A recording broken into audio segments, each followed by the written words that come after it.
মধ্যপ্রাচ্যে তীব্র উত্তেজনার মধ্যেই পাকিস্তানের মধ্যস্থতায় হওয়া যুদ্ধবিরতি ভেঙে আগামী সপ্তাহতে ইরানে যৌথ হামলা করার ব্যাপক প্রস্তুতি নিচ্ছে যুক্তরাষ্ট্র ও ইসরায়েল। মার্কিন সংবাদ মাধ্যম নিউ ইয়র্ক টাইমসের বিশেষ প্রতিবেদনে উঠে এসেছে এই চাঞ্চল্যকর তথ্য। মার্কিন প্রেসিডেন্ট ডোনাল্ড ট্রাম্প ইরানকে চূড়ান্ত হুঁশিয়ারি দিয়ে বলেছেন, হয় স্থায়ী চুক্তি, না হয় সম্পূর্ণ ধ্বংস। নিউ ইয়র্ক টাইমসের প্রতিবেদনে বলা হয়েছে, তেল আবিবের বেন গুরিয়ন বিমানবন্দরে মার্কিন যুদ্ধ বিমানগুলোর অবস্থান এবং সামরিক গতিবিধি এই আশঙ্কার সত্যতা আরও বাড়িয়ে তুলেছে। ইসরায়েলি সংবাদ মাধ্যম চ্যানেল 12 জানিয়েছে, যুদ্ধ অত্যাসন্ন এমনটি ধরে নিয়ে এগোচ্ছে তেল আবিব। প্রতিবেদনে বলা হয়েছে, এবারের পরিকল্পনার অন্যতম প্রধান অংশ পারস্য উপসাগরে অবস্থিত ইরানের তেল রপ্তানির সবচেয়ে গুরুত্বপূর্ণ কেন্দ্র খারদ্বীপ দখল করা। এছাড়াও ইরানের সামরিক ও পারমাণবিক অবকাঠামোতে ব্যাপক বিমান হামলা চালানো এবং ভূগর্ভস্থ ইউরেনিয়াম কেন্দ্রগুলোকে লক্ষ্যবস্তু বানানোর বিকল্প খতিয়ে দেখছে পেন্টাগন। এছাড়া ক্ষতিগ্রস্ত পারমাণবিক কেন্দ্রগুলোর নিচে লুকিয়ে রাখা উচ্চ সমৃদ্ধ ইউরেনিয়াম জব্দ করতে ইরানের ভিতরে কমান্ডো বাহিনী পাঠানোর মতো অত্যন্ত ঝুঁকিপূর্ণ পরিকল্পনাও রয়েছে এই তালিকায়।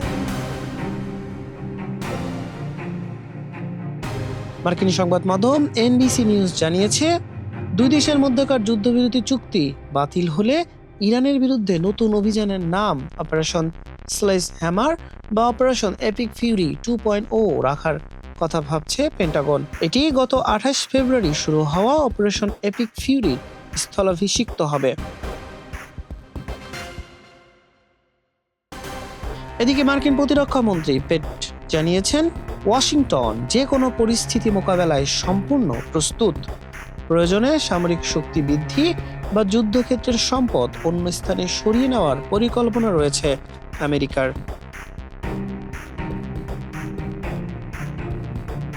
অন্যদিকে ফক্স নিউজকে দেওয়া এক সাক্ষাৎকারে ইরানের নেতৃত্বের উপর চরম ক্ষোভ প্রকাশ করেছেন মার্কিন প্রেসিডেন্ট ডোনাল্ড ট্রাম্প। তিনি অভিযোগ করেন, ইরান প্রতিবার চুক্তিতে সম্মত হলেও পরবর্তীতে তা মানতে অস্বীকৃতি জানায়।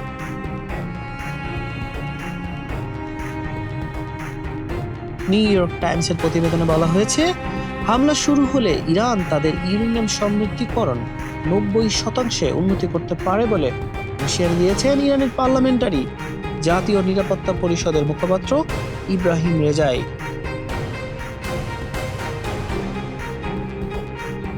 ইরানের এই হুমকির পাল্টা জবাবে প্রেসিডেন্ট ট্রাম্প জানান, তিনি ইরানি স্থাপনা ধ্বংস করে ইউরেনিয়াম মাটির নিচে চাপা পড়ার চেয়ে সেটি সরাসরি নিজেদের নিয়ন্ত্রণে নিতে চান।